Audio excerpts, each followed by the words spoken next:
Hey hello guys welcome to mister பூ studios.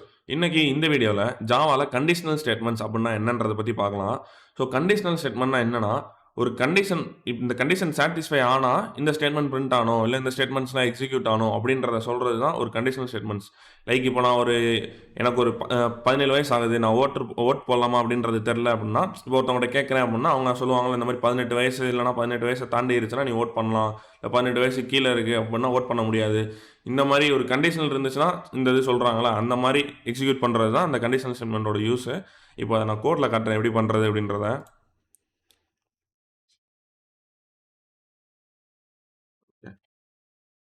இப்போ int eligible age eligible age வந்து 18. So vote போடுறதுக்கு so 18 ஒன்று செட் பண்ணிக்கிட்டேன். இப்போது என்னோட age int I age equal to 17.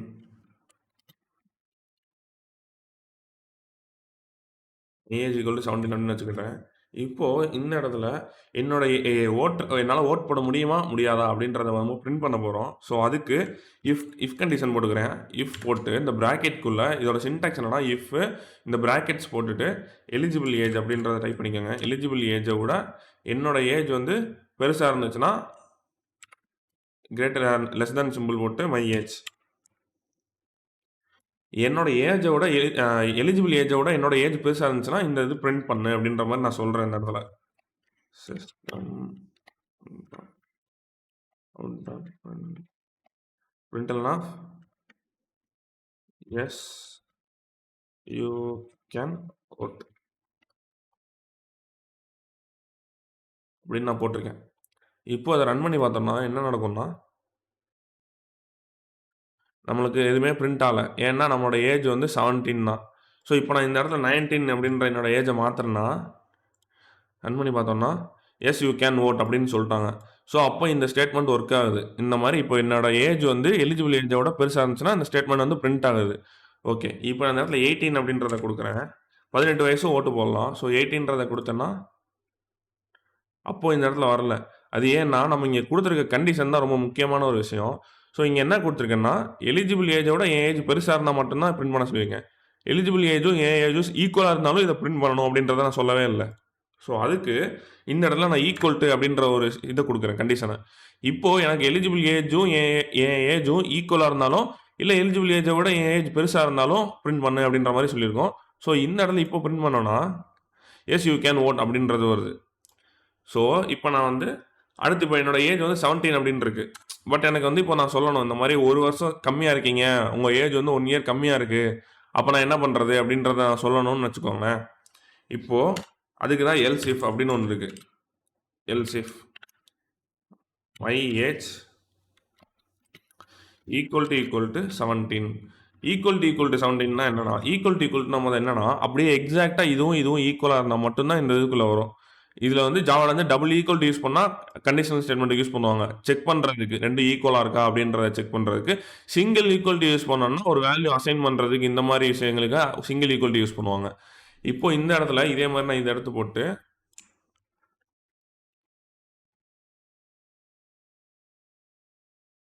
Can vote after 1 year இப்படி நான் கொடுக்குறேன். இப்போ என்னோட ஏஜ்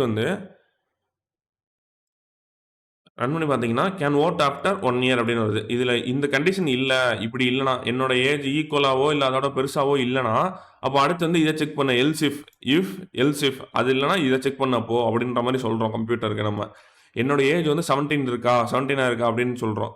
இப்போ இது செக் ஆகி 17 அப்படின்றனால இது பிரிண்ட் ஆகுது. இப்போ நம்ம 16 அப்படின்னா என்ன பிரிண்ட் ஆகும் பார்ப்போம். 16 போட்டோம்னா எதுவுமே பிரிண்ட் ஆகாது, ஏன்னா 16க்கான கண்டிஷன் நம்ம கொடுக்கவே இல்லை. சரி, ஓகே. அப்போ நம்ம 16க்கு இந்த மாதிரி 16, 15 ஒவ்வொருத்துக்கும் இந்த மாதிரி 17 இந்த மாதிரி இதுக்கெல்லாம் தனித்தனியாக கொடுத்துக்கிட்டே இருக்க முடியாது. ஸோ அது எல்லாமே எலிஜிபிள் கேட்டகரியில் நாட் எலிஜிபிள் கேட்டகரியில் வந்துடும். ஸோ அந்த மாதிரி விஷயத்துக்கு நம்ம என்ன பண்ணணும்னா எல்ஸ் அப்படி இல்லைனா இதை போட்டுரு அப்படின்ற மாதிரி மொத்தமாக சொல்லிடுவோம். மேலே இருக்க இதுக்கு மேலே இருக்க எந்த கண்டிஷனுமே சாட்டிஸ்ஃபை ஆகலைன்னா கடைசியாக அந்த எல்ஸ் அப்படின்றதுக்குள்ளே வந்துடும்.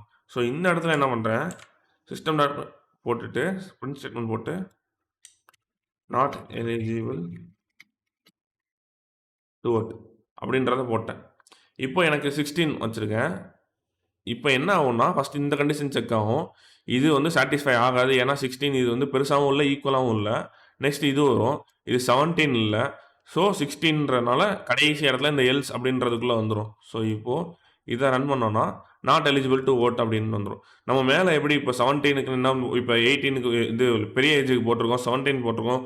இந்த மாரி ஒவ்வொரு இதுக்கா போடுறதுக்கு பதிலா, இப்போ நான் இதில 1 வச்சாலுமே எனக்கு இதுக்குள்ள தான் வந்துரும்.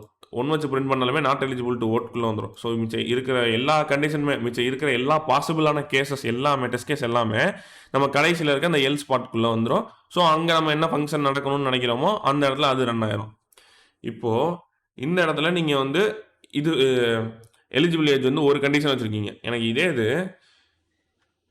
Not can vote after 1 year. இப்போ இந்த இதுக்கு பதிலா இந்த எல்ஸ் நம்ம தூக்கி விட்டுருவோம். உங்களுக்கு டபுள் கண்டிஷன் எப்படி வைக்கிறது? ஒரே இதில் இஃப் கண்டிஷன்ல டபுள் கண்டிஷன் எப்படி வைக்கிறதுன்றத சொல்றேன். இப்போ கான்ட் வோட் அப்படின்றது மாதிரி வச்சுக்குவோம் சும்மா. நாட் எலிஜிபிள்னே வச்சுக்குவோம். நாட் எலிஜிபிள் நாட் எலிஜிபிள் இருக்கு. மை ஏஜ்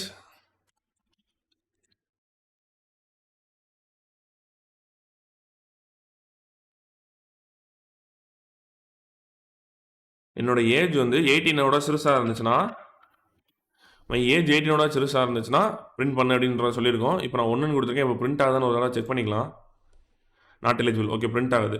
அப்போது அதே மாதிரி எனக்கு இப்போ சீனியர் சிட்டிசன் ஆகிட்டாங்க. இப்போ லைக் ஒரு 60 வயசை தொட்டுட்டாங்க. 60 வயசுக்கு மேலே உள்ள 61 வயசுலேருந்து யாருமே ஓட் பண்ணக்கூடாது அப்படின்ற ஒரு கண்டிஷனும் இருக்குன்னு வைங்க. நம்ம நாட்டில் இருக்குது அப்படின்றது கேஸில் அண்டன்னு ஒரு ஆப்ரேட்டர் இருக்குது. அண்டன்னா நான் சொல்கிறேன் மை ஏஜ் என்னோட ஏஜ் வந்து இந்த மாதிரி இங்கே வந்து என்ன சொல்லியிருக்கோம்னா என்னோட ஏஜ் வந்து 18ஓட சின்னதாக இருந்தாலும் இங்கே என்ன சொல்ல போகிறோம்னா என்னோட ஏஜ் வந்து 60ஐ விட பெருசாக இருந்தாலும் நான் வந்து நாட் எலிஜிபிள் அப்படின்றத கொடுக்க போகிறேன். ஸோ இந்த இடத்துல இந்த அண்ட் ஆப்ரேட்டர் என்ன பண்ணணும்னா இந்த கண்டிஷனும் சாட்டிஸ்ஃபை ஆகணும் அண்ட் இந்த கண்டிஷனும் சாட்டிஸ்ஃபை ஆனால் தான் பிரிண்ட் ஆகும். பட் இந்த இடத்துல இப்போ நம்ம பண்ணோம்னா இந்த எதுவுமே பிரிண்ட் ஆகாது. இங்கே ஏன் பிரிண்ட் ஆகலைன்னா நம்ம அண்ட் கொடுத்துருக்கோம். 18 வயசுக்கு கீழேயும் இருக்கணும், 60 வயசுக்கு மேலேயும் இருந்தால் தான் இது பிரிண்ட் ஆகும்னு வந்துருக்கோம். அப்படி எப்படி நம்ம கொடுக்க முடியும்? 18 வயசுக்கு கீழேயும் கொடுத்து 60 வயசுக்கு மேலேயும் கொடுக்குறது. நம்ம கொடுக்குற ஏஜ் என்னன்னா 1. இதில் ஏதாவது ஒரு கண்டிஷன் சாட்டிஸ்ஃபை ஆகிற மாதிரி வச்சா கூட ஓகே பண்ணலாம். பட் இப்படி வச்சோன்னா எப்படி பண்ணுறது? இப்போ அதுக்கு பதிலாக இன்னொரு ஆப்ரேட்டர் இருக்குது. இந்த அண்ட் ஆப்ரேட்டர் மாதிரி இந்த டபுள் லைன் போட்டோம்னா ஆர் ஆப்ரேட்டர் அப்படின்னு சொல்லலாம். இப்போ நம்ம பிரிண்ட் பண்ணோம்னா என்ன ஆகும்னா நாட் எலிஜிபிள் அப்படின்றது வருது. ஏன்னா ஒன்று இது ட்ரூவாக இருக்கணும், இல்லை இது ட்ரூவாக இருக்கணும். இந்த ரெண்டில் ஏதாவது ஒன்று ட்ரூவாக இருந்தாலே இந்த ஸ்டேட்மெண்ட் பிரிண்ட் ஆயிரும். இது எப்படி இருக்கும்னா இப்போ நான் ஃபஸ்ட்டு இந்த ஸ்டேட்மெண்ட் இங்கே வருது, இந்த இடம் எனக்கு ட்ரூவாக இருந்தாலே டேரெக்டாக உள்ளே வந்துடும். இந்த கண்டிஷன் செக்கே ஆகாது. ஆனால் அண்ட் எப்படின்னா அண்ட் ஆப்ரேட் போட்டிருந்தோம்ல, அந்த ஆப்ரேட் எப்படின்னா இங்கே இந்த கண்டிஷன் செக் ஆகி ட்ரூ வந்ததுக்கப்புறம் இந்த கண்டிஷன்லையும் போய் செக் ஆனதுக்கப்புறம் தான் இந்த ஸ்டேட்மெண்ட்டுக்குள்ளே போவோம். ரெண்டு ட்ரூவாக இருந்தால் ஒரு இது ட்ரூனா மட்டும் உள்ளே போயிடாது உடனே. ஆனால் ஆர் ஆப்ரேட்டர் அப்படி இல்லை, ஒரு இது ட்ரூவாக இருந்தாலே உள்ளே போயிடும். ஸோ இப்போ இந்த இடத்துல வந்து இப்போ நம்ம வந்து 1 வச்சு செக் பண்ணியாச்சு. ஸோ 60க்கு மேலே இருந்தால் பிரிண்ட் ஆகுதான்றதை செக் பண்ணலாம். 61 நம்ம கொடுத்து இது பண்ணலாம். ஓகே ஃபஸ்ட் கண்டிஷன் நம்ம வந்து ஒழுங்காக கொடுக்கல. ஏன்னா இந்த நம்ம ஃபஸ்ட்டில் கண்டிஷன் இந்த மாதிரி எலிஜிபிள் ஏஜ் வந்து இதோட பெருசாக இருந்தாலே மை ஏஜோட கிரேட்டராக இருந்தாலே நம்ம வந்து சொல்லிட்டோம். ஸோ அதனால் என்ன பண்ணணும்னா எலிஜிபிள் ஏஜோட மை ஏஜ் வந்து பெருசாக இருந்தாலே நம்ம வந்து பிரிண்ட் பண்ணிடு அப்படின்றத சொல்லிட்டோம். அப்போ நம்ம இந்த இடத்துல என்ன பண்ணியிருக்கோம்னா நம்மளோட லாஜிக்கில் மிஸ்டேக் பண்ணியிருக்கோம். அப்போது ஃபஸ்ட்டு கண்டிஷன் வந்து நம்ம இதை தான் போட்டிருக்கணும்.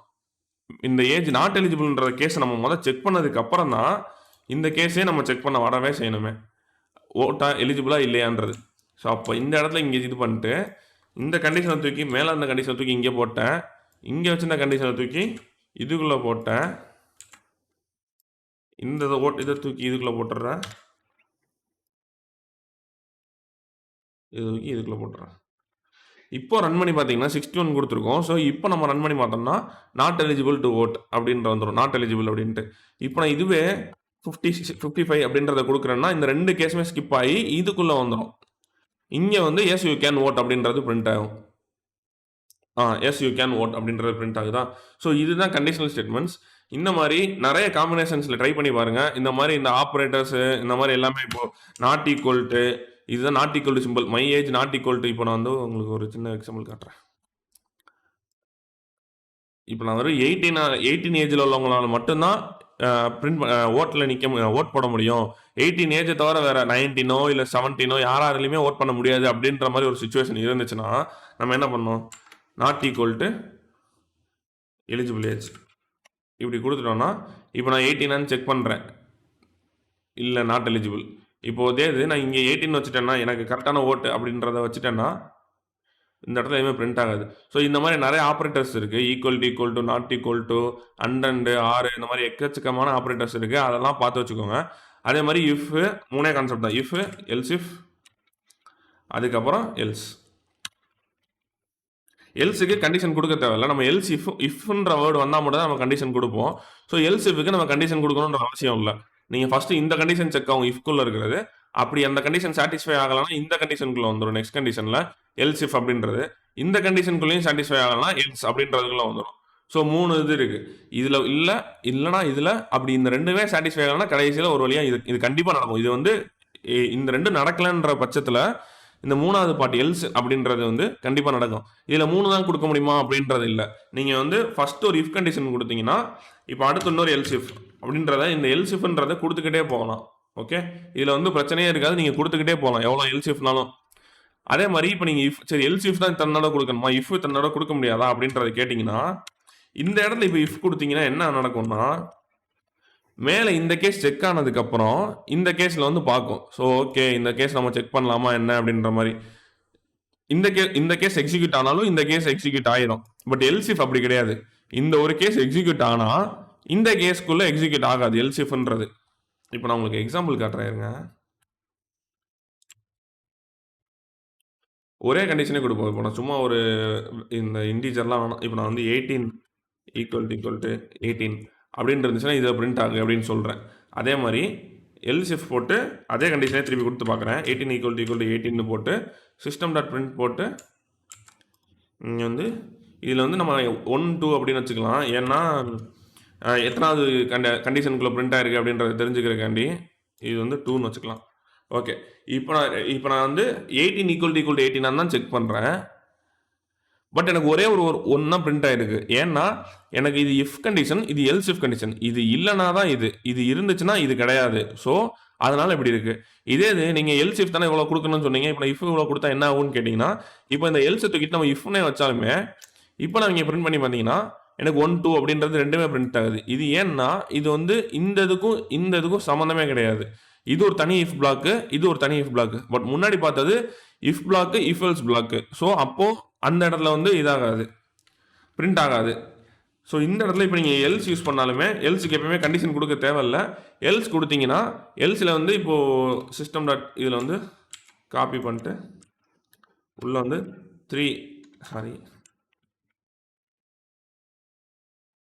3 அப்படின்றத கொடுத்தீங்கன்னா, இப்போது எனக்கு இந்த இடத்துல நான் வந்து இங்கே 19 யூஸ் பண்ணிட்டேன். இந்த இடத்துலையும் 19 அப்படின்றத யூஸ் பண்ணிட்டேன்னா இந்த இடத்துல 19 சாட்டிஸ்ஃபை ஆகலை. 19 இல்லை, 19 18 ஈக்குவல் இல்லை. அப்போ இந்த இடத்துல செக் பண்ணுறப்போ எல்ஸ்ன்னு போட்டு சிஸ்டம் டாட் அவுட் பண்ணல 3 அப்படின்றத கொடுக்குறோம். அதனால டேரெக்டாக இந்த 2 கண்டிஷனுமே சாட்டிஸ்ஃபை ஆகலை. இந்த கண்டிஷனுக்கு சம்மந்தமே கிடையாது. ஸோ இந்த கண்டிஷன் சாட்டிஸ்ஃபை ஆகலைன்றனால இந்த கண்டிஷன் பிரிண்ட் ஆயிடுச்சு. ஓகே, இப்போ எனக்கு இப்போ இது பிரிண்டே ஆகணும்னா நம்ம வெறும் எல்ஸ் மட்டும் கொடுக்கலாமா அப்படின்னு கேட்டிங்கன்னா, எல்ஸ் மட்டும் கொடுத்தோம்னா சின்டாக்ஸ் எரர் த்ரோ ஆகும். நம்மளுக்கு வந்து இஃப் இருந்தால் மட்டும்தான் எல்ஸ் கொடுக்கவே செய்யணும். இஃப் இல்லாமல் எல்ஸ் கொடுக்கவே கூடாது. ஸோ இப்படி எப்படினாலும் பிரிண்ட் ஆகணும் அப்படின்னா நீங்கள் அதை தூக்கி சும்மா வெளியவே போட்டுடலாம். இதுக்குள்ளே தான் போகணுன்னு அவசியமே இல்லை. இதை தூக்கி விட்டாலே முடிஞ்சு. இந்த வீடியோ உங்களுக்கு யூஸ்ஃபுல்லாக இருக்கும்னு நம்புகிறேன். Until next time, see you, bye bye.